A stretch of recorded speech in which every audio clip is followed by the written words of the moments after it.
Thank you so much for coming and welcome. I'm Alan Townsend, director of the Townsend Center for the Humanities here at Berkeley. We're very honored and happy and moved that Marilynne Robinson has come to speak with us. This is an Avenali lecture, so-called, co-sponsored with the Berkeley Center for the Study of Religion. And I want to thank Jonathan Sheehan, the director of that center, for helping put this together. It's very rare, I think, that people who consider themselves, at the very least, to have a very vexed relationship to religion, are very interested in talking to people who have a deep commitment to religion through the medium of the novel, which some of us always thought was very secular.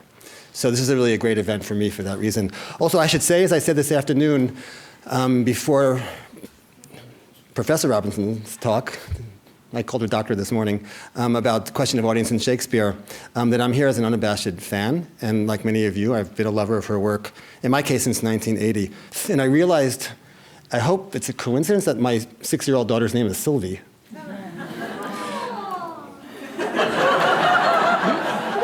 Do you remember the character Sylvie? You think this is a good thing? I'm not sure. This morning, we left speaking about the figure of the servant. This came out of a discussion of theology and Shakespeare and audience, and how that might inform Dr. Robinson's work, and maybe we'll get to that during the discussion today. But first, I want to say something about the Avenali family, because they are the original endowers of this lecture. Peter Avenali, and for those of you who heard this afternoon, I apologize, but I think it's worth saying. Peter Avenali was a young man during the Great Depression.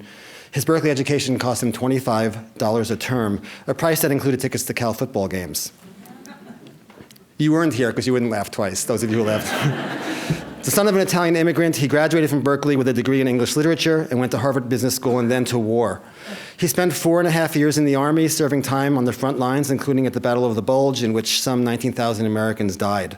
Joan, a graduate of Sarah Lawrence College, was in the Navy working as a radio operator in Madison, Wisconsin, when she met Peter. And they married after 4 dates in '45 during Peter's 30-day leave from the Army, and they honeymooned in Lake Tahoe, and there the story ends.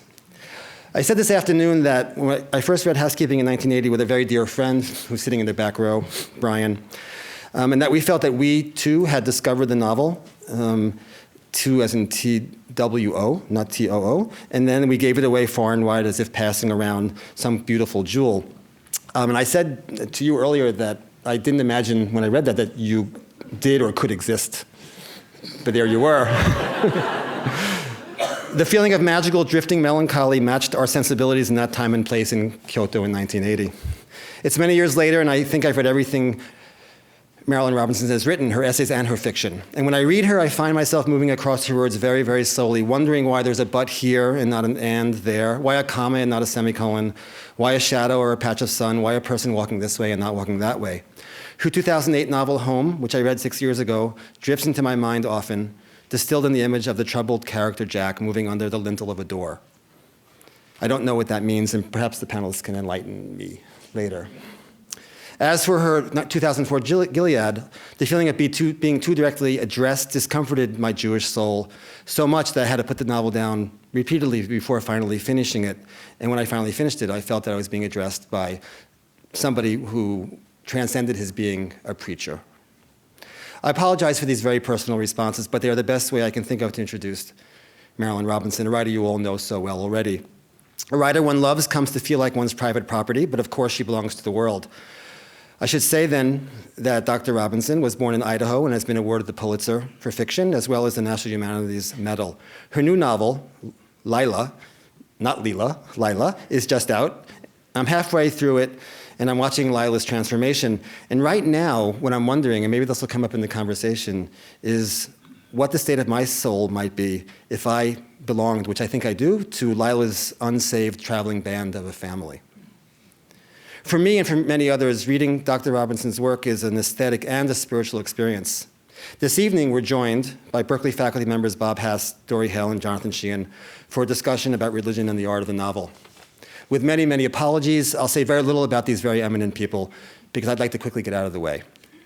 Dorothy Hale, who I think will speak second, has written about the ethics of narration and is the author of Social Formalism, among other things, the novel in theory and From Henry James to the Present. Jonathan Sheehan is an intellectual and cultural historian, author of the Enlightenment Bible, Translation, Scholarship, and Culture. Bob Haas is a poet whose work, not just his poetry, but his essays about poetry, and close to my own heart, his translations of Japanese poetry is much beloved. And I think his translations of haiku are the best there are in English, so you should look at them. I feel blessed to have colleagues such as these who have taught me how to think about history, theory, and literature, whose passions help keep the life of the mind sustainable, and whose writing has given me great aesthetic pleasure to boot. I want to thank them for their generosity because they are here for the love of the work. We'll begin in a moment with each of our panelists speaking for about 10 minutes, after which we'll hear from, I keep going back and forth, Professor Robinson, and then there will be a conversation among all of them with time for questions from you, and I'll probably stand here and try to, if things get stuck, I'll try to move them along. But I want to close with a quotation that has come to mind while reading over Dr. Robinson's works these past months and talking to colleagues about it. This is the quotation, with which I'll end the introduction. The eye is the first circle, the horizon which it forms is the second. And throughout nature, this primary picture is repeated without end. It is the highest emblem in the cipher of the world. St. Augustine described the nature of God as a circle whose center was everywhere and its circumference nowhere. We are all our lifetime reading the copious sense of this first of forms. One moral we have already deduced in considering the circular or compensatory character of every human action. Another analogy we shall now trace, that every action admits of being outdone. Our life is an apprenticeship to the truth that around every circle another can be drawn, that there is no end in nature, but every end is a beginning, that there is always another dawn risen on mid-noon, and under every deep a lower deep opens. The one thing which we seek with insatiable desire is to forget ourselves, to be surprised out of our propriety, to lose our sempiternal memory, and to do something without knowing how or why. In short, to draw a new circle. Nothing great was ever achieved without enthusiasm. And that is Emerson. Thank you. So with that, let's begin with Jonathan, and then Dory, and then Bob, and give some applause for our panel. Thank you very much.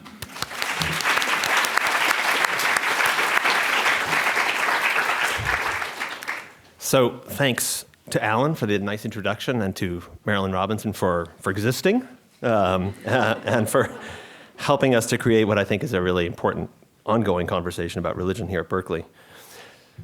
So I'm neither a novelist nor a great interpreter of novels, at least in my own view. So my thoughts start with what I know, something about what you, and I'm going to address you as you, Dr. Robinson, call that. Yeah, that happens all the time, I figured. What you call that, quote, strange old book, the Bible and its history, and something about theology and its history. And my thoughts are really, I think, just occasions, I hope, for you to think with us about what the novel can do with and what it does to religion and Christianity, most essentially in your case, I believe. So in one of the essays in the collection, When I Was Young, I Read Books, you comment on the unloveliness of the Christian habit of first appropriating and then disparaging the Old Testament for ostensible violence and xenophobia. And then, as a brief aside, you select for us as counterexamples the books of Ruth and Job. These are books that stand out in the Old Testament, both for featuring non-Jews as their heroes, but also for their topics, the great domestic fortune of the Moabite widow Ruth, who's taken under the wing of the Israelite Boaz to, quote, perpetuate the name of the dead, that the name of the dead may not be cut off from among his brethren and from the gate of his native place, on the one hand, the fortune, and the extraordinary domestic misfortune of the Edomite Job, the death of whose family, excepting only his troublesome wife, I should note, incites his bitter lamentations. She just makes it worse, as it turns out. So when I read your novels, it seems like this maybe wasn't just an aside, since I feel the pulse of these books almost more than any others from Scripture beating under and inside your language and stories. So I thought it might be interesting to hear you talk about them, and more generally about writing with Scripture, if that's a fair way to describe what you do. And to give a little more focus to this, I'll elaborate on a convergence that struck me reading these over the past couple of weeks, these novels. And that's overwhelmingly the domestic qualities of these. Each of your novels has home somewhere near the center, and I'm thinking in housekeeping, especially about the appeal of transience to Ruth, And Sylvie, even when, as you put it, quote, diaspora threatened always. And this example, I think, is just one of many. Glory's sense of burden at her home, the home that she's forced to care for in hopes of attracting this transient and cursed Jack back to a place of safety, to say nothing of Lila's impossible relationship to the home offered by John Ames in your new novel. And in these, I think home is just hugely painful. It holds us down somewhere and defends us against what you call the, quote, pacings and broodings and skirmishings among ghosts who cannot pay their way across the Styx. But it also makes promises that it can't deliver, promises of intimacy and revelation and joy and peace and protection against time and death. So there's Ruth with the promises and comforts of Boaz being made whole, not just her, but the dead too being made whole, the name of her husband restored to his brethren, and the generations, even unto David, as the Bible might say, secured by her domestic resurrection, since she's the grand aunt of David, mother, rather.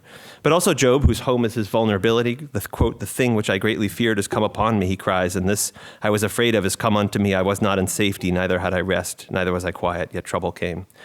So for Job, home as a safety or quiet or rest and the possibility of love, these things never belonged in any firm way to him to begin with, though with the thought of their absence torments him without end. And in this light, it's worth noting that Job never mourns for his dead children, taken on an apparent whim, but he only mourns for himself, having been magnified by God's blessings first and now strangled by his losses. And family and home then for Job is just an opening to devastation. It's a small wonder that the appeal of transience then, that when Jesus tells his disciple that he who forsakes, quote, houses or brethren or sisters or mother or father or wife or children or lands for my name's sake shall inherit everlasting life.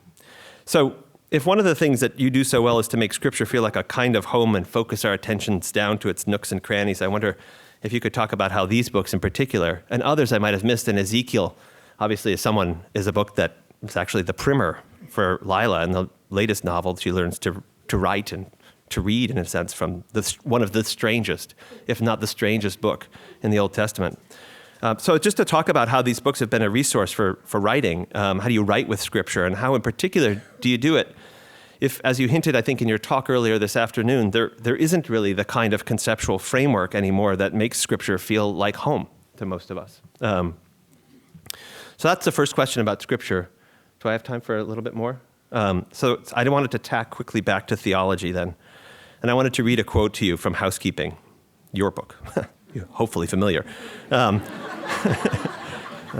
Although maybe more familiar to me, I just read it. So, quote, there will be a general reclaiming of fallen buttons and misplaced spectacles of neighbors and kin till time and error and accident were undone and the world became comprehensible and whole. Why do our thoughts turn to some gesture of a hand, the fall of a sleeve, some corner of a room on a particular anonymous afternoon, even when we're asleep? What are these fragments for, if not to be knit up finally? So it's a lovely piece of writing, and I wonder if I can use it to open up a conversation about this resurrection of the ordinary that you talk about, that things left merely to what you call disinterested scrutiny, quote, are transformed into pure object and are horrible and must be burned. And that's at the end of that book. Now, I know you're a reader of Calvin. I don't know if you're a reader of the philosophers or theologians like Spinoza or Leibniz, people who I spend a lot of time with. People for whom the world and God converged such that no things, and this is especially true for Leibniz, can be pure objects, but all are full, not just with the wisdom of God, but of each other. Quote, each monad is a perpetual living mirror of the universe, as Leibniz put it, which means not only that everything bears on everything else, but also that the object is never pure, that it bears the intentions and the history and the purposes of the world and ultimately God. And it's in our active mental interests in these objects, noticing them and attending to them, that our minds become what he calls little divinities, that one enters into a, quote, a kind of community with God. This is a joyful vision for Leibniz, and perhaps you might share it as well. But other times it seems like you might be ambivalent about this, as if it's not any mental interest in these buttons or spectacles, but their presence itself that's redemptive. So memory and thinking sometimes in your book seem to be enemies and of you and your characters in particular, the way that things, quote, grow gigantic and multiple and extraordinary when we reflect on them, and how essential simple, ordinary presence is for human flourishing.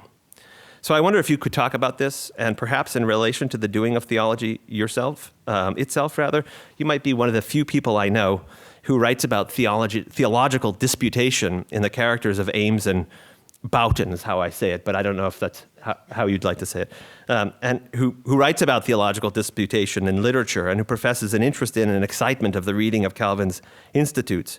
And I'd love to hear your thoughts about how the resurrection of the ordinary and the doing of this theology in fictional forms coordinate in your mind, if they do. Thank you.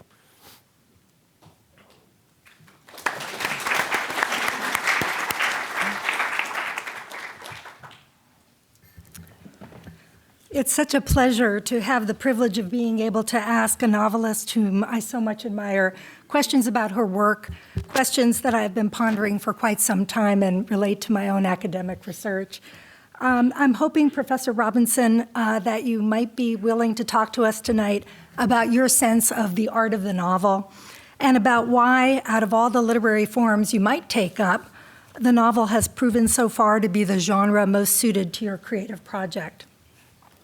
I've tried to guess the answer to this question by piecing together some of the statements you've made in interviews about the novel as a form. I'm intrigued in what I've read that you tend to characterize the positive value of the novel's form as residing in its extreme malleability. Its generic strength seems to reside for you in its formal freedoms as much as any enabling protocols for representation. And I hope you don't mind, I'm going to quote from a couple of interviews. I'd be very curious even if you endorse these views anymore today. But I thought it might help the audience if I quote what you've said already so we could bring the conversation up to a certain level of engagement and you wouldn't have to start from fresh. So what My blanket approval.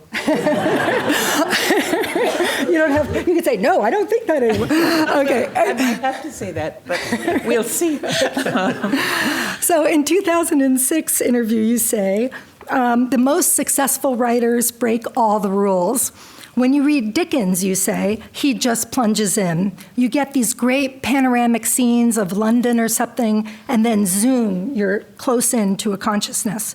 And if you read the Brothers Karamazov, you continue, you think, how did I get here? Chekhov does it all the time. The idea that there are these chaste, objective third-person narratives is really a cross that writers ought not to bear. Basically, you can do what you can get away with. And if you look at the classic third-person narratives, they're all over the place, and they just make it so you don't care. In the same interview, when you were asked about why in Housekeeping you have Ruth in the first chapter narrate in the first person events she did not witness, you reply in a similar spirit that as a novelist, you can do anything you can get away with. Implausibility is a problem of style. So my first set of questions has to do with how you might be defining the act of style in your novels as something more than, or even other to, what are now commonly thought of as the elements of fiction. A formal grammar traditionally built on the handling of point of view, dialogue, exposition, description, dramatic scene, narrative stance, and plot, the last of which you have said is a word which you think embarrasses writers, is the formal description of the novel which developed in the early 20th century at the moment when the novel was achieving high art status inadequate to your own project? Is it something useful for you to work against? Or do you see the concern with regulating the novel's form as a misguided attempt of the modernists to tidy up the baggy monster, an attempt that the novel has survived and outgrown? Do we need a different set of terms for appreciating the novel's strengths as a literary form?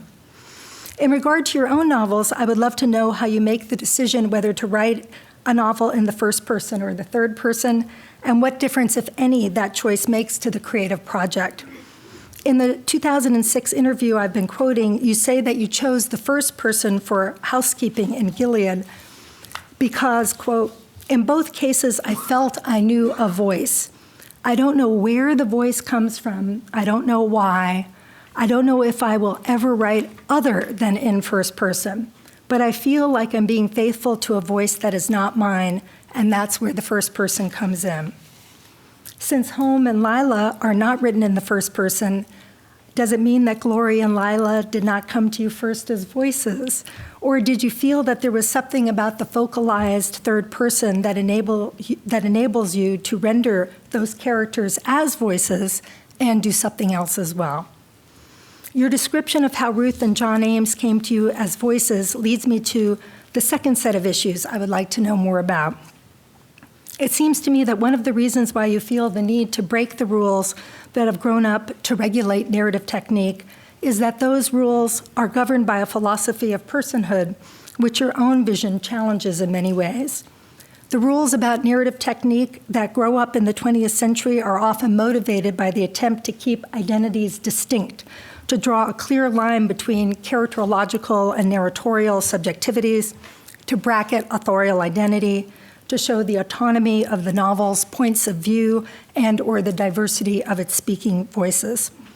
What so interests me in your work and your remarks about fiction writing is that you seem to turn to fiction precisely because of its capacity to represent the singularity, a word that you use, or alterity of personhood. And yet your philosophical understanding of what an encounter with this alterity might mean for you as an author, for us as readers, leads to a different way of conceiving the project of representing and encountering the otherness of another person. I'm especially struck by the way you describe your felt relation to your fictional characters as the inhabitation of another identity, one that you have described as, quote, giving you the feeling of actually seeing things through someone else's eyes, unquote, and which, quote, makes you reconceive the world around that perspectival experience. Looking through someone else's eyes thus seems important for knowing the personhood of another, different from oneself, but also because it performs a more general ethical good. It allows us, as you say, to imagine being otherwise, which has kind of a Levinasian association for me. Yet when you describe how you work out the identity of that other, in the interviews I have read, you seem to be less interested in the problem of social difference. How can I see the world through a different gender positionality, the eyes of John Ames, or through class difference, the eyes of Lila, a homeless woman, or historical temporality, someone who lived 100 years ago, and more in an abstract logic of subjective singularity. For example, in 1994, when you were describing the creative act of imagining Ruthie, you say, in my fiction, my character or characters are not simulations of actual people, whatever they are. They're much more like figures in a dream to me, in the sense that the meaning they have is nuanced and modulated in relation to the emotional logic of the thing being imagined, rather than in terms of some sort of interior logic or motivation of the kind that realist characters are assumed to be possessed by. I'm wondering if you might be willing to elaborate on what you mean by the emotional logic of the thing imagined, and what kind of otherness or alterity this constitutes for you. The appeal to dream logic to explain the novel's capacity to represent otherness seems further to suggest, perhaps, a way you think of your characters emerging from your capacity to project otherness out of some shared substratum of consciousness. I wonder if there might be a parallel to be drawn between the construction of characterological alterity from the fabric of a dream with your description of how within the story world of the novel, the infinite complexity of a central character's consciousness is depicted relationally as an engagement with the consciousness of others in his or her social world. You have said that all your characters within a book are actually part of one character, and you've also said that you strived in housekeeping to create what felt like one personality arrayed across a range of possible expressions of that personality. In what seems to me a different paradigm of identity, you say of John Ames's consciousness that his singularity is socially derived. He develops his own identity by knowing another mind intimately, that of his brother Edward, and by self-consciously choosing to define himself against that other social being. So I'm wondering if you think there is a philosophical way to generalize about the sources of subjective alterity and our ability to overcome alterity. Do we know someone else by knowing another mind, or are there other attributes of being and personhood that are important avenues to the experience of otherness? Is the novel particularly equipped to give us that experience of alterity? And how might the novel, as an act of style, be involved in seeing things through someone else's eyes? Thank you.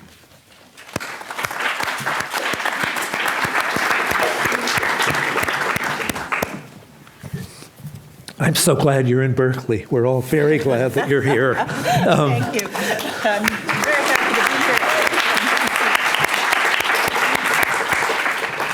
here. I'm 2/3 of the way through Lila, and if you haven't started it yet, get ready, because it's just an astonishing book. So I had 3 interrelated thoughts about this subject when it was proposed, religion in the novel.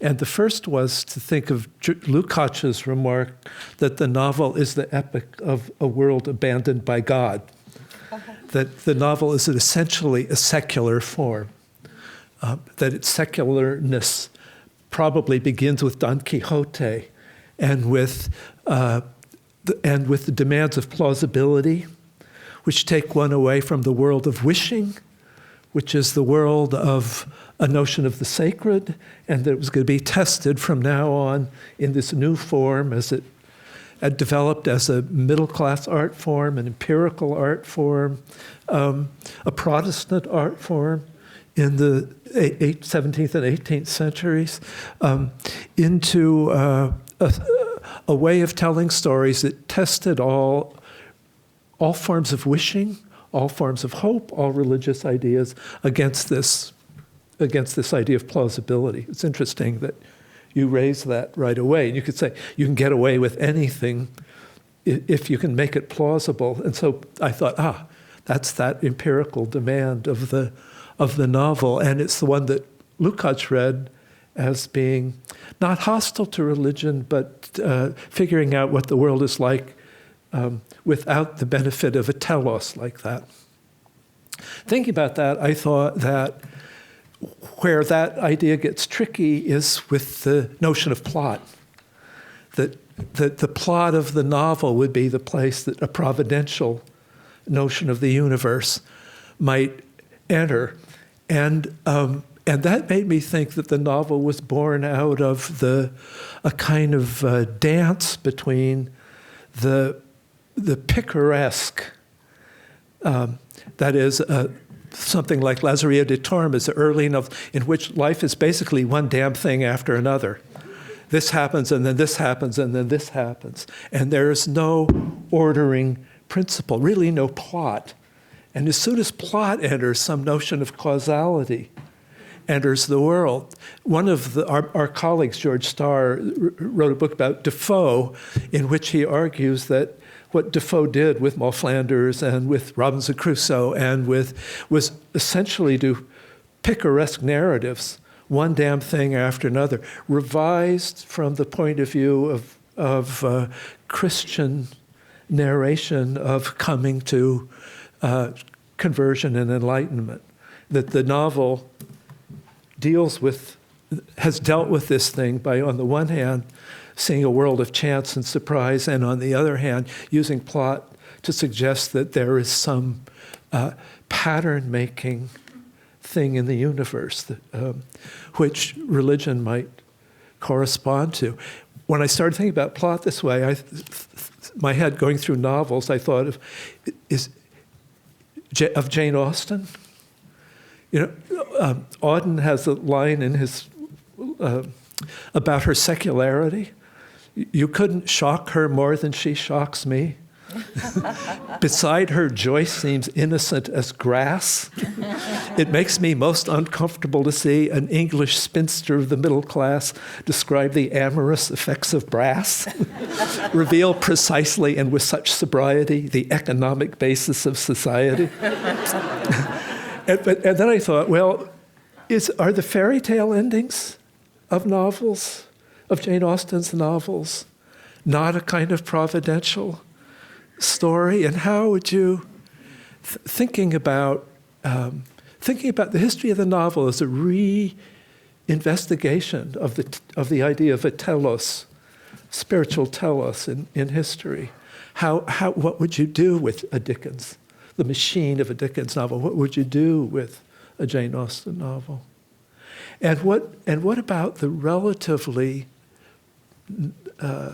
plotless, in this sense, quality of housekeeping in Gilead and Lila? Plot is not a strong element. On the other hand, for those of you who haven't read it yet, Lila, the wife from Gilead, who's a almost feral, vagrant child, is exactly a picaresque hero, to whom one damn thing after another happens, and she ends up in the house of a Calvinist minister who has a theology, and she's full of questions about his idea that there's any point in existence at all.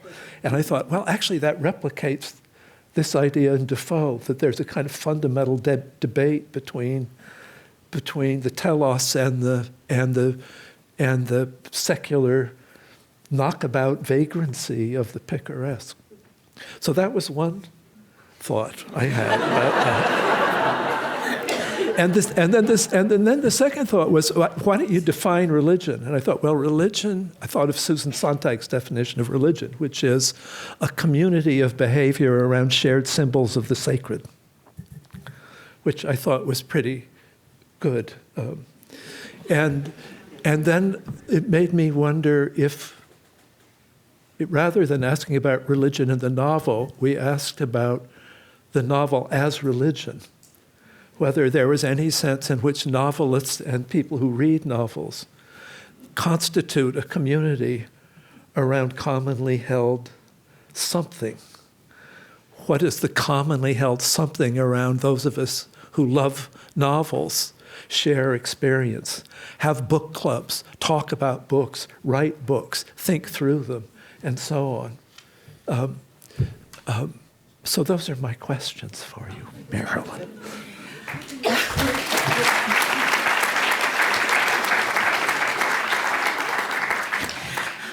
I think I have what they call a Herculean task here. I think that perhaps I would want to start by establishing a different sense of religion that I think perhaps is lies behind some of these questions. The idea that there's a providential shape to existence that is recognizable to us, I don't think that that's ever been the major attraction of religious thought. The attraction of religious thought, in my tradition and as I understand it, is that it invests the world with a huge value. And it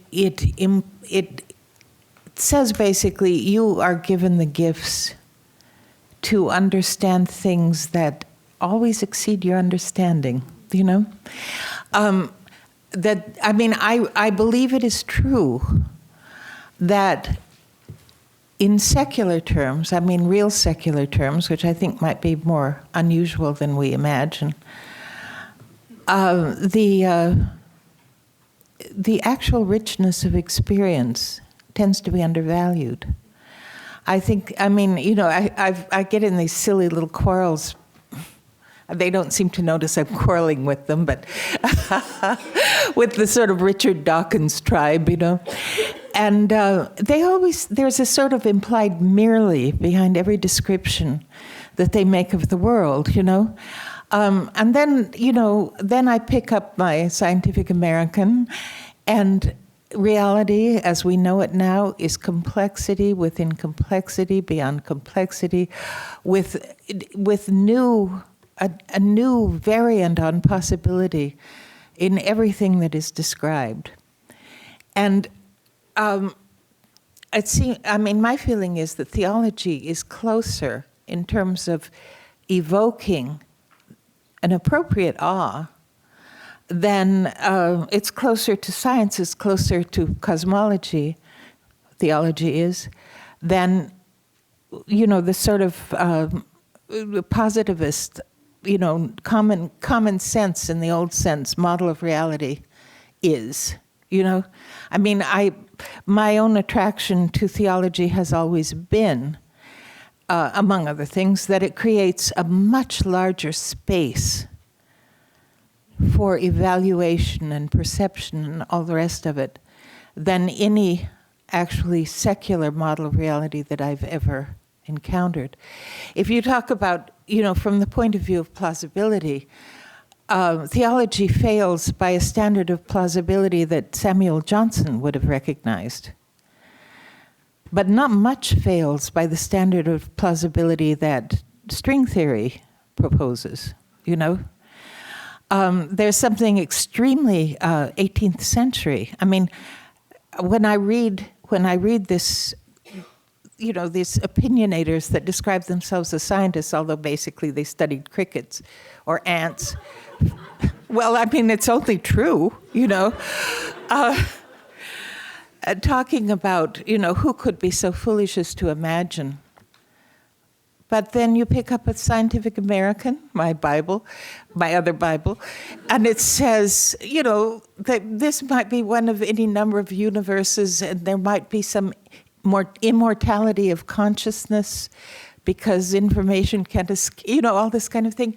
And you think the way that you talk about things is implausible. You know, that fabric doesn't, you know, that's the old fabric that is not, that can't survive in the new garment of understanding as we have it now. I think one of the saddest things is that people compartmentalize again.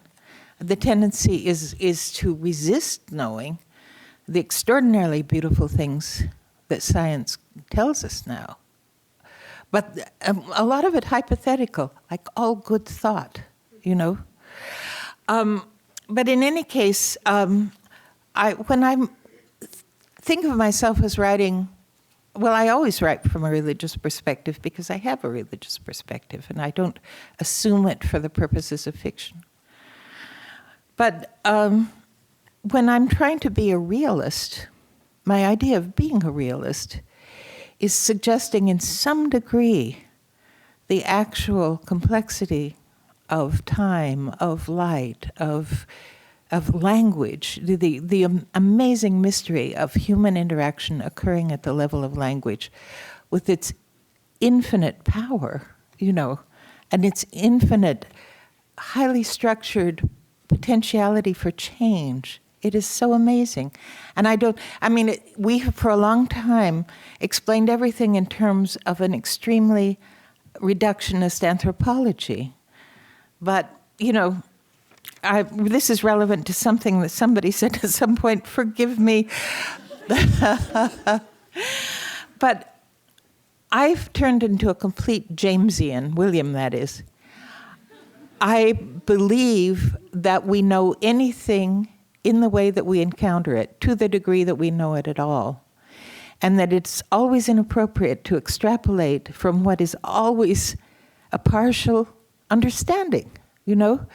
That, I mean, it's amazing, you know, we have, you know, it's like, to make the analogy with language, we have a structured consciousness that allows us to build our sense of reality on certain things that seem to be consistent and useful over time.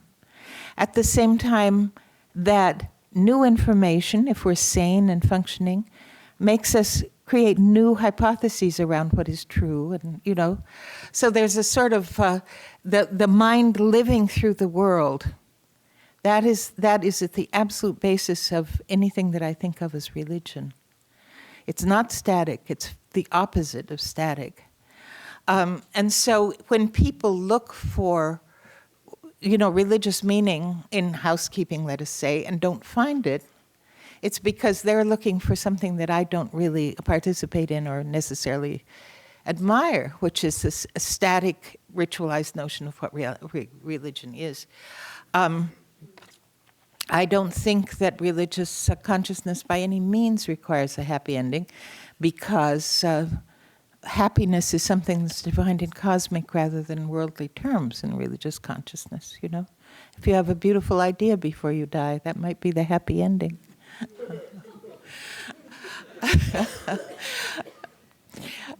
Jane Austen, you know, I've been watching, I hide out from, whenever my life becomes eventful,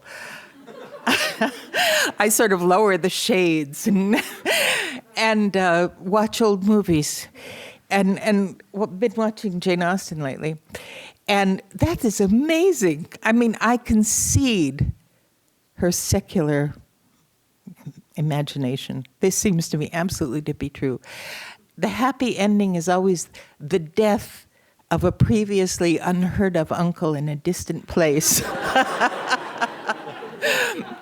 And all this quibbling over little issues of class all vanishes as soon as the lower class woman is wealthy. Poof, she graduates instantly. You know, this, to me, they're pretty movies.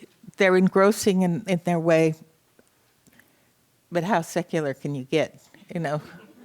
So, in any case, I think that religion is a very difficult thing to talk about because, for one thing, we don't recognize each other's religion particularly. You know, I mean, people always talk to me about Flannery O'Connor and grace, and I don't see grace in Flannery O'Connor. I've put that card on the table. I have to live with it. But I mean, since she says it's there, who am I to contradict her? But it's utterly invisible to me. I mean, even something very unlike grace seems to be characteristic. But that, you know, in any case, so I don't know what all I'm ignoring here. It is true that when I start writing something, the voice is important. I mean, essential. There's no writing without the voice. The voice speaks at the length of a novel. I have no options. I can't write poetry and I can't write short fiction. The voice might be oblique in the sense that I might want the reader to know. Well, you know, I'm not thinking about a reader really. I'm trying to evoke a voice that is mixed and complex in a way that the character herself would not be aware of, you know, that the people are of two minds, that Lila very often says, I can't tell him this, and the next paragraph she tells it to him, you know, that sort of thing. She is not the kind of character who could say, my thinking on this subject is really very complex, you know. So I have to come at that in another way. So I'm sort of interested in theory of the novel, but I think that it is something that is basically very much after the fact, at least from my point of view. I don't have assumptions. I mean, to the extent that I'm aware of rules, I don't care about them. I mean, I wouldn't go out of my way to violate them, but I certainly wouldn't be guided by them if I felt it was better to do something else. It's hard to describe novel writing. It's not a very intentional thing for me, odd as that may sound. But you see, if we're Jamesians, we can say this is what we know, that a novel lands in my brain, if I hear a voice in my mind, whatever that means, and a novel proceeds from it. And it has the colorations of my mind. It's interested in theology because I am. But I would like to say, just on the subject of all this, I mean, to my great happiness, and you know, my books are published in Iran. They're published in, you know, the United Arab Emirates. They're published in the Arab language in general. The first translator of my work is always a Hebrew publisher, somebody publishing it in Israel. My books are coming out in Russian. They will be out. I've never encountered a cultural barrier of the kind that people always imagine that I would. You know, the Muslims don't care if I'm Christian. They knew that already. What they care about is the fact that the phenomenon of religion itself is being dealt with, being explored, being dealt with seriously. We are not separated from the rest of the world by religion to the extent that we're religious. We are separated from the rest of the world by secularism. And if we wanted to make ourselves comprehensible to the part of the world that we seem to have so much trouble comprehending ourselves, I don't think there's any better way to do it than to be deep students of religion. And it doesn't matter if it's Judaism, it doesn't matter if it's Christianity. There's a way in which there's a harmonics that goes right across cultures. And people in other places are much more willing to be open to this than we are, you know? And I really do think that's important. I don't want to sound utilitarian about it or anything, but I think that we make a tremendous error in thinking that, you know, knowing deeply about the religions that are available to us culturally and historically is something that cuts us off. It doesn't. Quite the reverse, you know? And I think, frankly, that, I mean, it's true. You know, people come up with these, you know, no one can write about this now, nobody can write about that. You can write about whatever is interesting to you. I tell my students that all the time. You have something to write about or don't write at all. But for heaven's sakes, don't let yourself be steered by some bizarre notion of social comme il faut, you know? Somebody somewhere with some what kind of authority saying you can't do that. I mean, it's ridiculous, and very powerful, very powerful. And so, you know, you get these kinds of statements like, you know, the novel is a secular form, you know. Tell it to Herman Melville, you know. If it happens that the prejudice against religious thought is characteristic of contemporary writing, and I don't follow it closely enough to know that that's true, that's a period detail. It has nothing to do with the actual, you know, sympathy between philosophy, theology, and literature. The thing about writing novels, and I mean, I write essays and novels, so I feel the difference of these worlds. The thing about novels is that you're making a hologram as opposed to a photograph. You can create depth, you can rotate the thing and show it all from another side. It exists spatially, you know. And, you know, it's virtually impossible to do that in any other kind of prose writing. So, you know, I mean, that's just, I don't know, I should stop now. And people can ask me questions about things that I overlooked. Can I ask you to talk about scripture? Oh, scripture. Yeah. I mean, just to prompt again. Yeah. Okay. Particular scriptural books that seem to appeal, and also, you know, like, why not the New Testament? Well, you know, I have this very powerful tropism toward things that seem to me to be, unfairly neglected, or even distanced from us by polemic. And this is certainly true of the Old Testament.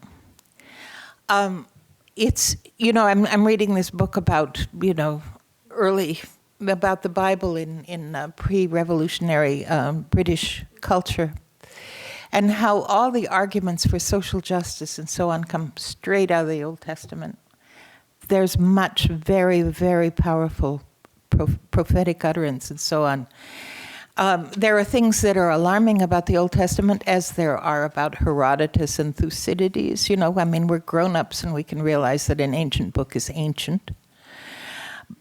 But at the same time, there was the revolutionary movement in Britain in the 17th century was very strongly based in the Old Testament. After that period, there's this enormous polemic against the Old Testament, as if it were crude and intolerant and all the rest of it. It's actually an extraordinarily beautiful literature that records the fact that life for ancient people was incredibly difficult and dangerous, you know, cataclysmic very often. It would, if we read antiquity more than we do, which is at all, I think, we would, you know, you could recognize then what a siege was, what a plague was, you know. But in any case, I do feel I teach the Old Testament because it has had such a fundamental role in Anglo-American literature, and because, for example, the history plays are very much like the books of Samuel and so on, history plays of Shakespeare, that is. But also because it's not controversial, really, because, I mean, the New Testament is religiously specific, and the Old Testament is a much wider in terms of how people finding it, you know. I mean, in Judaism, in Islam, and so on. But the thing that is, I mean, it's almost like a new book because you hear so much and you know so little, you know.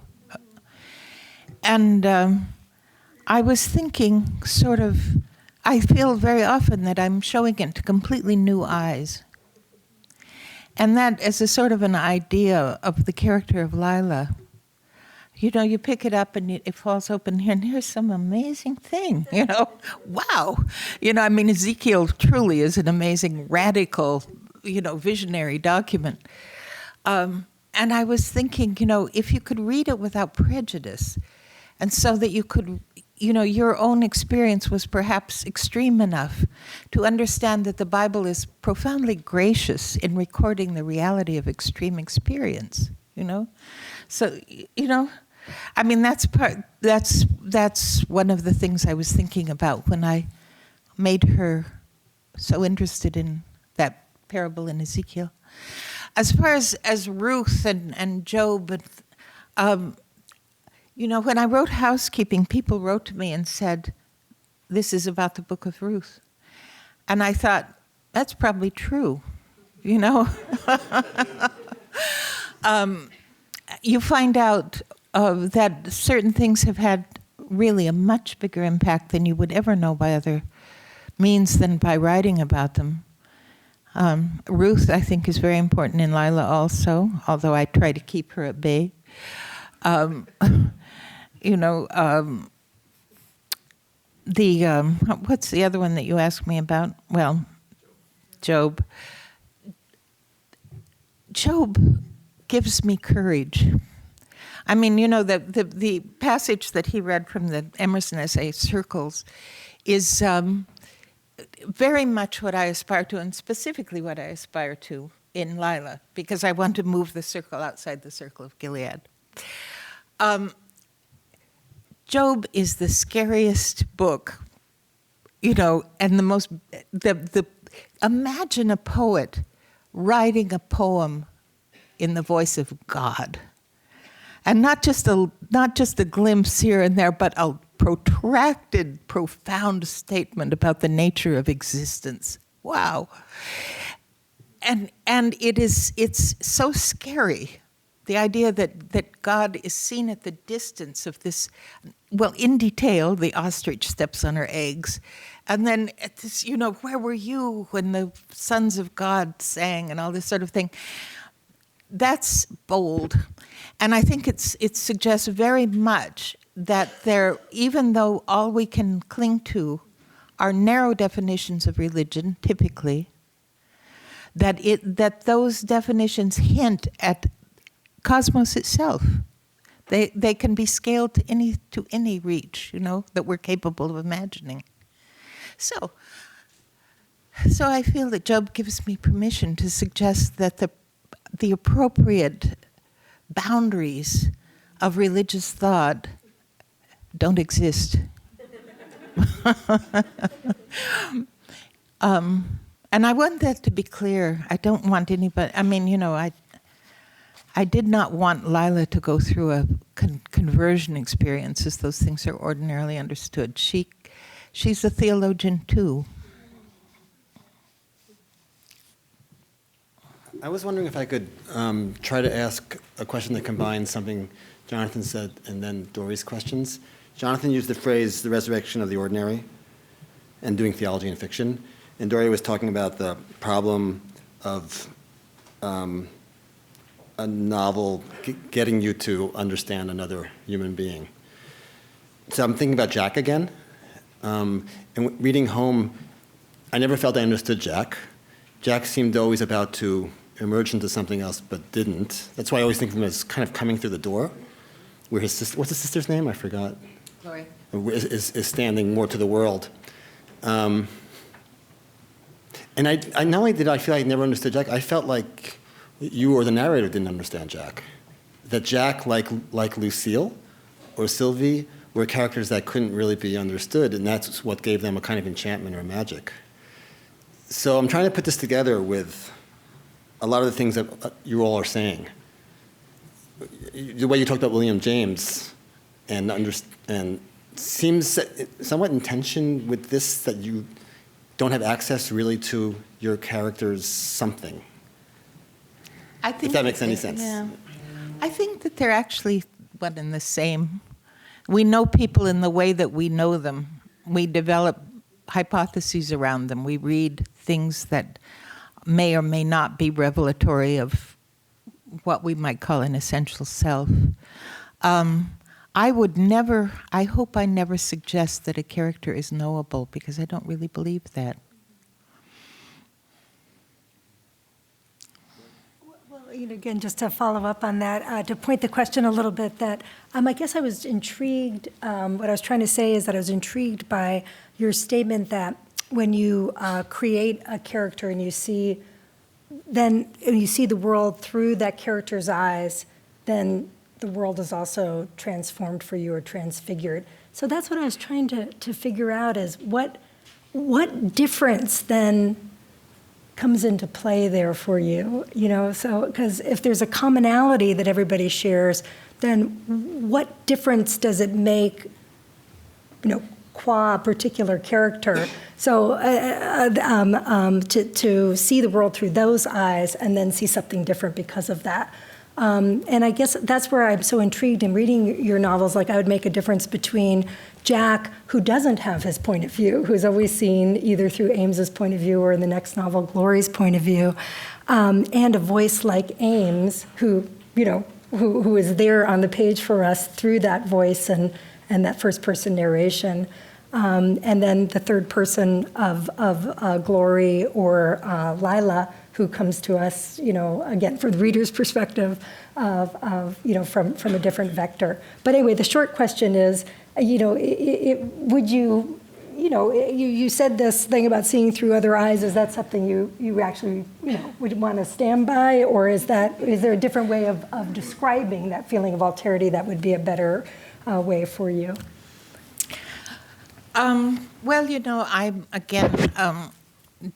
William James said that the word datum ought to be translated as gift rather than given. If I ever get a tattoo, it might.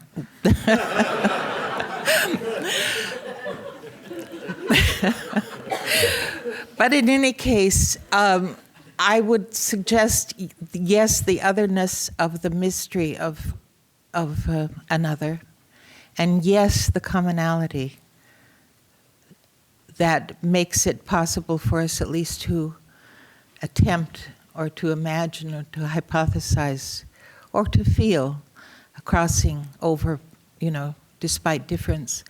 I want to be able to say that contradictory things are possible to exist simultaneously, and perhaps if we had a larger field of reality to refer to, would not appear contradictory to us. I take my permission from Scientific American, light is a wave, light is a particle, so enjoy. I would say, as far as my characters go, and this sounds bizarre, and I know it, but it's truer to say that my characters create me than that I create them. Just allow me to say that. That's another datum. But, here, I'm thinking, here I am. Thank you, John. Thank you, Jack. Thank you, Glory. And Lila. I don't know why. I don't know why I write novels, really, except that something occurs to me as being extremely interesting to explore. I don't think of myself as having an audience when I write. The first novel, I truly didn't think I had an audience. I thought it would never be published. But in any case, it's much more inward than that as an experience. And I don't know why I feel it is true, A, that we never know each other, and B, that we can know each other profoundly, and that these things are simultaneous. But I do assume that. It's worth saying this is completely what Lila is about. And it's told from her point of view, and she's a person who has been told and taught by experience all her life to keep her head down and her mouth shut and her ideas to herself. And she's married to a courtly, gentle man who's curious about who she is and keeps asking questions. And that's basically what the story is about.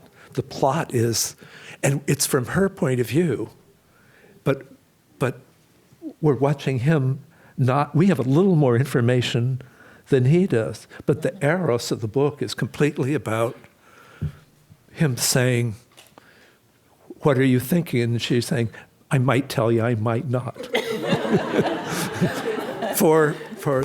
So I have a personal question to ask. Another theory of the novel that I thought about in connection with religion was the idea that it was a middle-class art form based, born of a feudal base. So it's always the story of the hero or heroine getting to property because property was being. Tom Jones gets to the father's house. The Dickens characters get the father's house. Elizabeth Bennet gets to Pemberley. You get to property. And I suppose as a form of religious longing for home, that could be described as part of the telos of the novel. So Housekeeping is a book about the achingly painful devolution of a world into complete homelessness. So it's the supreme anti-novel, if that's what the novel is about. Well, after you wrote that book, you turned to write a ferocious polemic about nuclear power in England. It must have cost you a lot to write that book, and horrible. Nightmare. and to move, and then this leap to a completely other kind of writing, other subject, but fueled by kind of rage at people fouling their own home place. Everybody's home place. Well, it was terrible writing that that essay. Took me a long time. It's a book-length essay called Mother Country, and it's about, commercial plutonium manufacture in Great Britain by a plant owned by the British government that has been dumping radioactive waste and nitric acid into the Irish Sea since 1957. It's probably the single greatest source of radioactive contamination on Earth, completely unreported on here, completely. Nobody, we act like things like that might possibly happen in Iran, the cultural prejudice is just staggering. But in any case, I got sued by Greenpeace. That was part of the experience.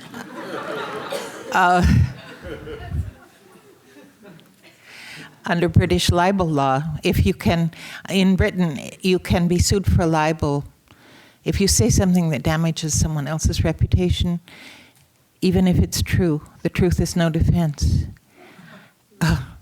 And that's why we have a First Amendment. It's actually a direct rejection of that legal model. But in any case, I regret to say that I have not seriously harmed Greenpeace's reputation. At this moment, I'm making a little contribution to the project. I ask you to, look up Sellafield. In any case, but it took me years and years to write that book because, frankly, it's about, nuclear issues. And I had read enough at that point to know basically what I was seeing when I read it in the English press. Nothing secret about it. except here, under our great crystal dome of cultural, prejudice. So anyways, but I was trying to figure out why it would be true, why it would be possible in a country that I was educated to have entirely other assumptions about. And so I read economic theory, as they call it, political economy, from its beginnings, from the early 18th century, right through. I spent long hours, and then reading all the nuclear stuff that I had to in order to understand, what transuranic elements were and all the rest of it, what the history of the whole enterprise was, how much it earns. It's the greatest earner of foreign capital in the British economy, because they bring in nuclear waste from all over the world, strip it down to plutonium and bomb-grade uranium, and ship it back to its origins in places like Germany and Japan. So you can imagine the environmental consequences of this, but the Times just never has gotten around to dealing with this issue. In any case, it was a very, very painful thing to write that book. I worked myself to death reading dreary, bitter, mean-minded economists. And at the end of the day, if I could only have written one book in my life, that's the book I would have written. But it did depress me. And the fact that, what I did could be dismissed by people saying she's a woman novelist depressed me a good deal. Wrote a book called Housekeeping, He. Anyway. In any case, the thing is still in print. I mean, it was the edition in Britain, which was published by Faber and Faber, who were very helpful to me, actually, in the writing of the book, was pulped because I lost my libel suit. Because not only did the Greenpeace successfully sued me for damaging their reputation, but also for hurt feelings. Their little caps were askew, days afterward. But in any case, that wasn't a cheerful experience. And it took me endlessly. I've never worked so hard in anything in my life. Don't regret a moment of it. It was a painful education.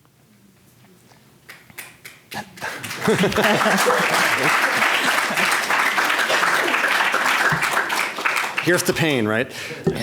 May I invite questions from you all, or comments? Anyone wants to join in? I think there's a mic somewhere. I can speak up. I have two questions. Maybe you can answer at least one. One is what's your conception of the divine? And two is why in particular are you a Christian, not another religion? Well, I mean, before I answer that, I will point out that every novel that he cited as an example of the novel is actually a British novel, and that the same descriptions would not be appropriate to American novels, which I am much more interested in as, which I teach and which I read, Faulkner, for example. But in any case, my conception of the divine is not really a conception so much as an intuition, which frankly I find confirmed again and again by reading cosmologies. And, there are things that are so arbitrary about the world that we live in. Time only goes one way for us. But at subatomic levels, it goes both ways. We live in a little enclave of exceptional rules, that yield a reality that at our scale of perception is knowable, manipulable, and so on. I think it's the most fantastic thing in the universe that we break all those rules, So here we are. Nevertheless, I feel very deeply, intuitively that reality has a divine nature. And that it is in some way, it's very hard. Everybody laughed when you asked your question because they knew I would struggle. I'm a Christian because I'm Christian at a saturation level. You know, I mean, it's how I was brought up, the culture I was brought up in. I can't imagine myself out of it because it has been so pervasively something that my imagination has constructed itself around, and so on.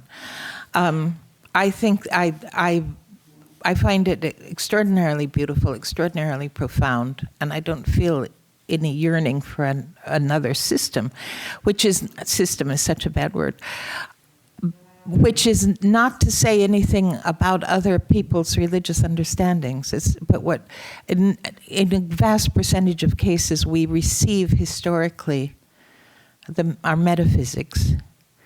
I think most of them that I'm aware of, if they're deeply known and deeply understood, are also beautiful and profound. But I can't be other than I am simply because I have been so immersed and frankly been delighted to be immersed.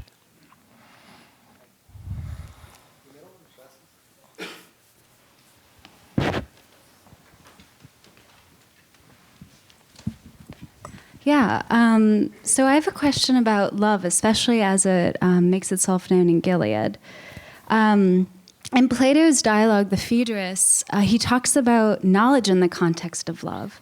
He talks about the divine madness that love is as demonstrating knowledge, and as the face of the beloved is actually reflecting the beauty of the forms, of the realm of the formal world. And as what also takes us to the very brink of human experience and like allows us to step outside the realm of human knowledge. And I saw that as surfacing in Gilead, and just and how the woman that he loves, I forget her character, the name of that character, but how there's something divine reflected in that inevitably, and how that might gesture towards a specific understanding of truth or knowledge. I think that love is a second level of perception. I think that it's, most of us, if we live relatively happily in the world, have attachments of various kinds that we're happy to call love. And they generally mean that what we are talking about is something we perceive in a different way from the way it would be perceived by someone who didn't love it. I think that if you, one of the most touching things about human beings, and there are lots of touching things, is that you can look at virtually anyone and think someone would weep for them, someone would pray for them, someone has missed them, that they're sort of super endowed by the fact that we do love one another. We have sisters, we have mothers, we have fathers, and except when the world goes awry for individual people, and then that's just absolutely as poignant, because that people for whom love didn't happen, that they are enormously impoverished by the absence of it, by the lack of it, So, we live very comfortably with a kind of civil indifference toward everybody. But you have, except our own people, of course, but you have to think no one simply exists alone. Everyone is someone, virtually everyone is someone that somebody else sees differently, can't look at without seeing youth in their age, or or suffering for the idea of their loneliness, or and so that their love is actually simply I think an appropriate valuation of another human being. We can't do it automatically, love one another. It's not that easy. But it's not easy. I shouldn't say that easy. But we do not perceive each other, I think, truly, unless we see each other lovingly.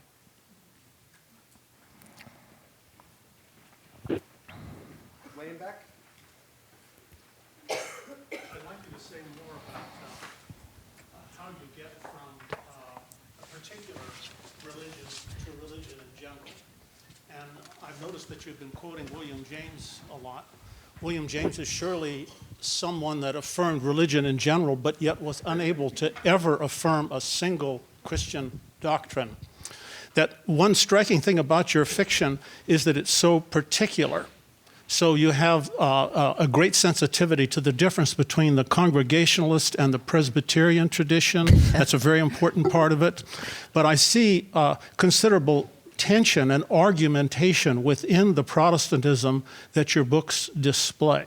And I'm wondering, for example, how you would place your work in relation to arguments that are going on throughout Protestantism in general. For example, when you get to the end of Lila, we have a character who tries to reverse her baptism, a character who keeps the knife, a character who will not read the Sermon on the Mount, even though Reverend Ames wants her to, because she goes from Ezekiel to Job.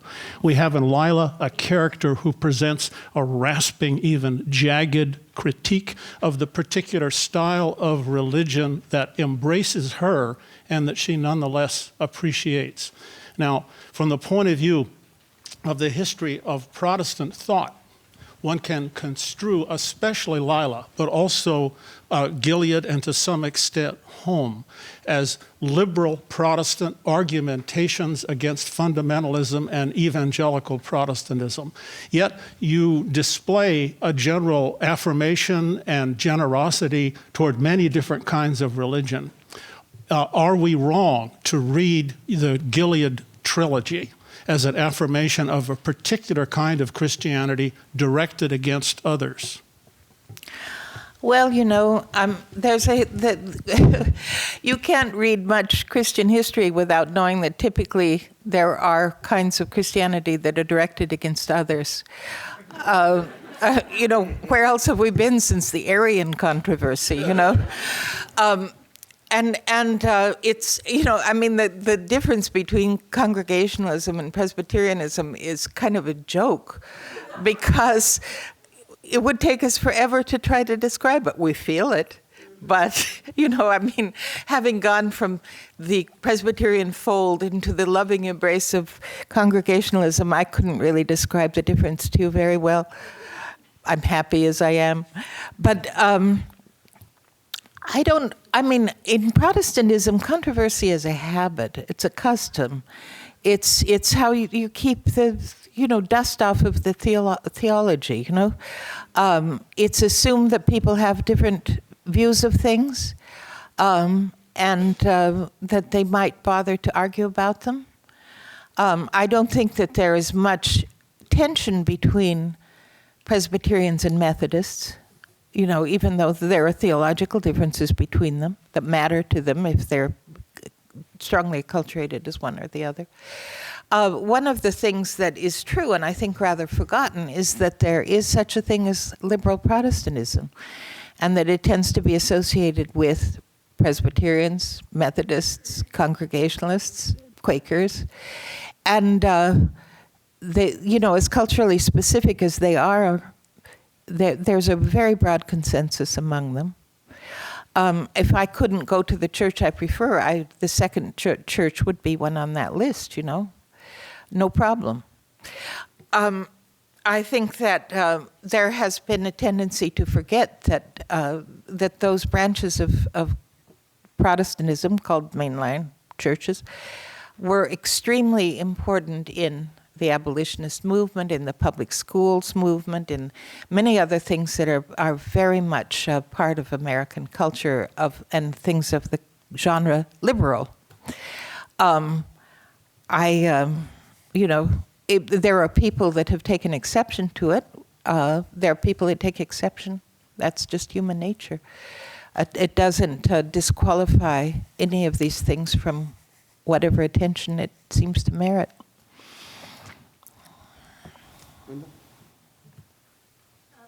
We've spoken quite a bit about. Maybe I should have this. Thank you. We've spoken quite a bit about the persons in your novels, and specifically, you talk about how the novels come out of the voices of the people. But for me, Gilead is a real place. It's in southwestern Iowa. That's one of the cradles of the abolitionist movement in the United States.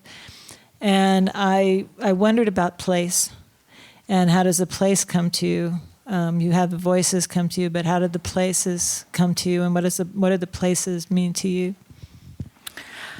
Well, I came to live in Iowa, 25 years ago. A relatively modest portion of my life, but still 25 years ago.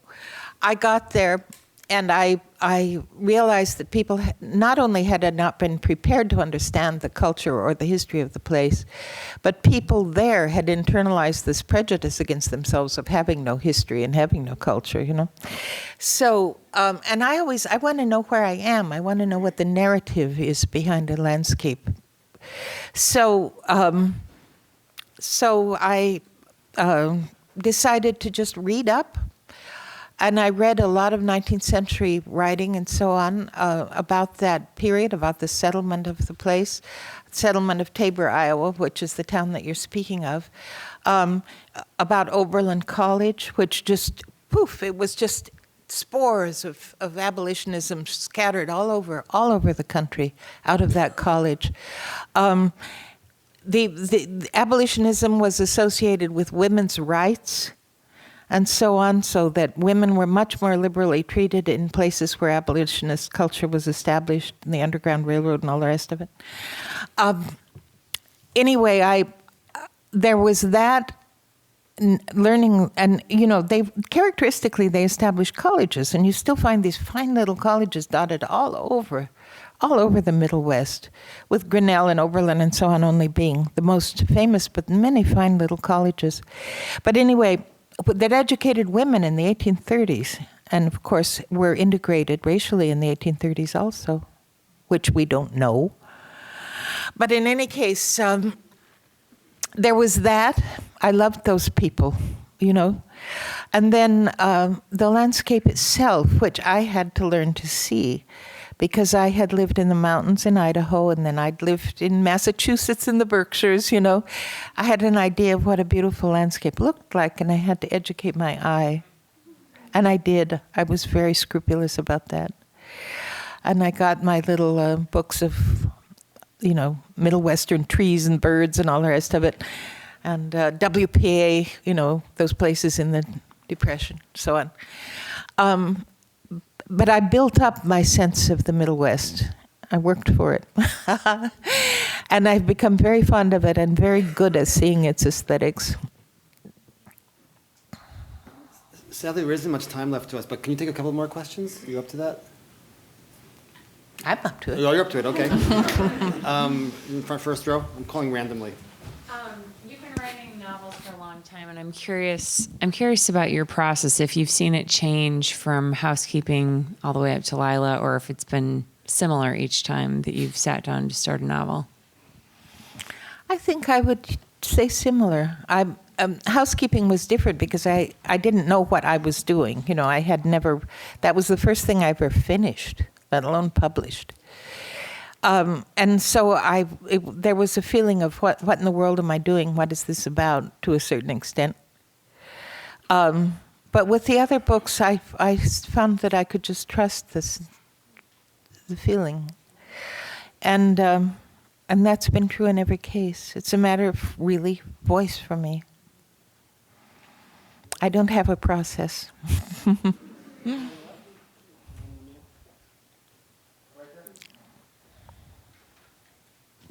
Hi, I'm very interested in your comment that it's secularism that divides us more than religion, and would like to actually pair that with a question about recent observations by Pope Francis that the modern religion today is really money. And I was wondering if you'd be willing to comment on secularism as religion and money as religion. Well, we've always been very happy to make friends with unrighteous mammon. It's not as if that were a new phenomenon.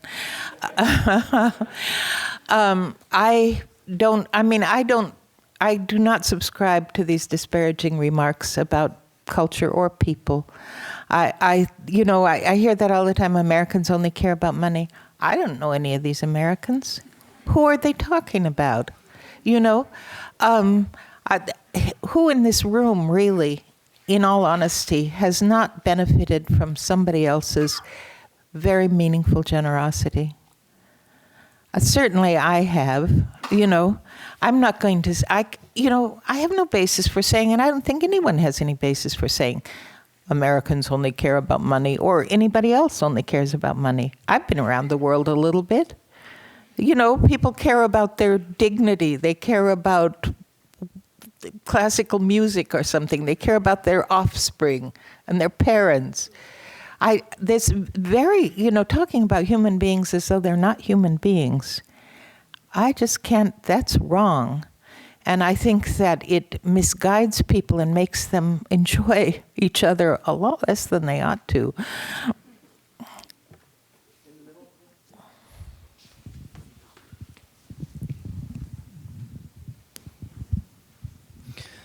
I've read Housekeeping many, many times and loved it, and just finished Lila and also loved it, and found many parallels between Sylvie and Lila. And I'm wondering if you see those parallels as well. I particularly found the wandering aspects of both those women really appealing, and also their way of perceiving nature, so like there was no skin between them and nature. And I'm thinking of Lila lying down in the field and just in the field. That's all I can say. And Ruth with the newspapers on the bench. And those images will stay with me forever. But I'm very interested in your feeling about these two women and their similarities or lack of similarity. One of the things that I find writing is that I do have characteristic preoccupations. And, I could see elements of Sylvie and Lila, as a matter of fact.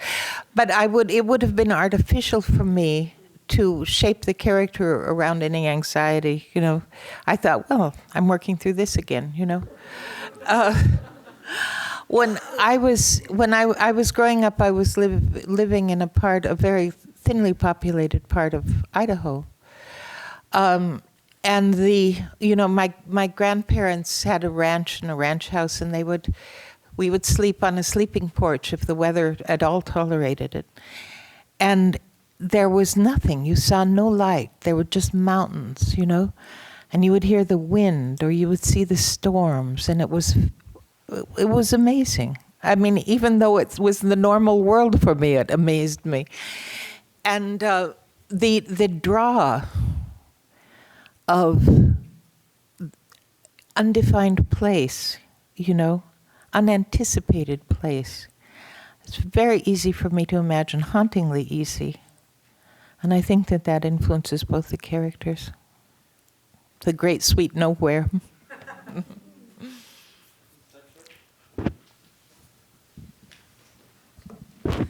Hi.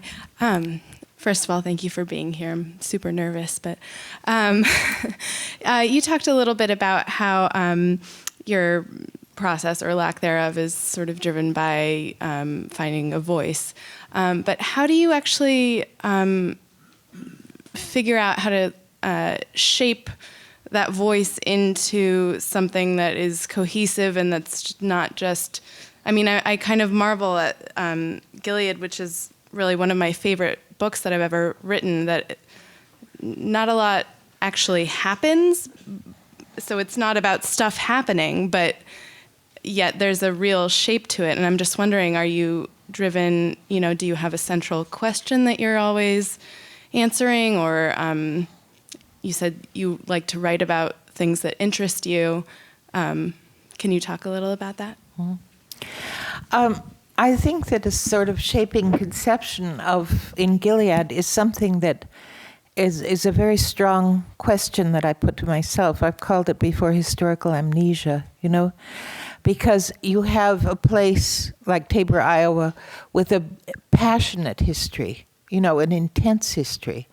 And then, a generation and a half, and people don't know why they're there, what that history was, they were outposts at a time when they really mattered, and then they're simply stranded, historically and so on.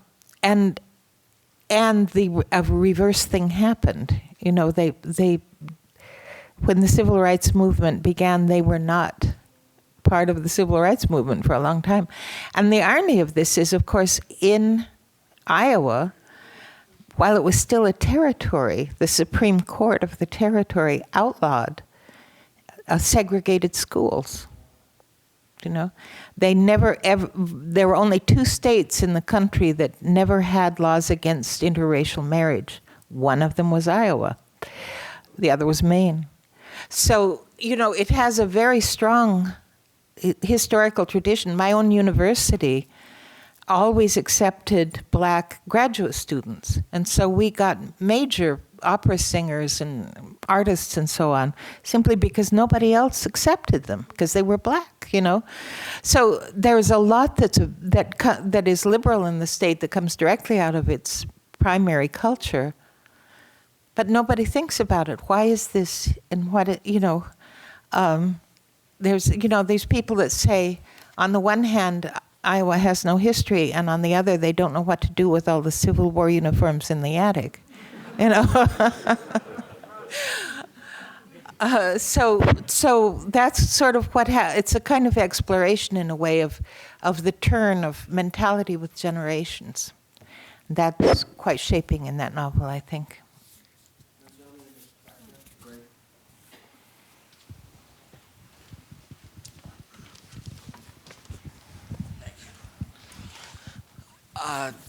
I've read in interviews with you that you've talked about Melville and Moby Dick in particular as influencing your thought and your engagement with Calvinism.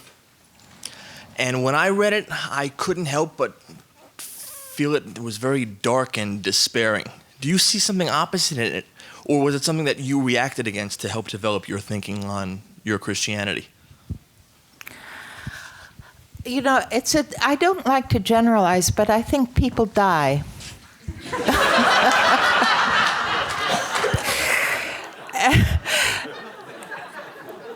And if you consider that to be a tragic ending, then we pretty well all have one, right? If you read like White Jacket and then you read Moby Dick, one huge difference that comes out in Moby Dick is the heroic scale of the characters. I mean, if you think about, Heaven Help Us, Starbuck, and, any of these, even Ahab in his own demonic way, what he's doing, and you can see this by reading White Jacket, for example, which is also about sailors on a ship, he's super investing people with great dignity. And in Calvin, the image of God is the most important. I mean, this is kind of Wycliffe-like, but, or whatever, Waldensian, I don't know. But in any case, every encounter with a human being is an encounter with God, in God's image. And every moment of encounter is a question that God poses to you. And in that encounter, no matter how threatening or disparaging or anything, in that encounter, God is as loyal to the person you encounter as he is to you. So if somebody intends you violence, and Calvin knew about that, it is still true that God is loyal to that person, and you are supposed to do what in that moment God would desire, knowing that his loyalties were invested. So this is a very heroic, or I don't know what the word is. This is a super valuation of a human being and a human encounter. And like Queequeg, the way he looks like, Washington. He's, what I mean? He's a profoundly beautiful figure. And it seems to me as if in that novel consistently, one of the things that Melville is doing is trying to imagine people splendid at that scale. And the other side of it is that this is true of Ishmael also in the sense that he is a splendid perceiver. He sees a world, you know, I mean, it's like the poem at the end of Job. He's quite, you know, he's writing at that level. But the fact of human brilliance, human splendor, is vastly more important than the fact of their mortality, which is a given, if not a gift. Maybe a gift too. So it's not how things end. This model of telos, I think, misrepresents religious thought, because it's not the end that matters, it's the intensity of the experience of being that matters. And in that sense, I certainly find him very Calvinist. Why don't we take one more question? Is there somebody who's particularly passionate to ask a question? Okay. I haven't. Yeah, so I think I'm just starting to finally get something that has just troubled me for so long. I think what you're saying about Calvin, and forgive me if I've gotten this wrong, but that because the intensity of the splendor of human beings and the splendor of their encounters and the intensity of that is where the horror, somehow the horror of human life, the horror of violence and devastation, it gets subsumed in that splendor. It is, I mean, can you speak to that?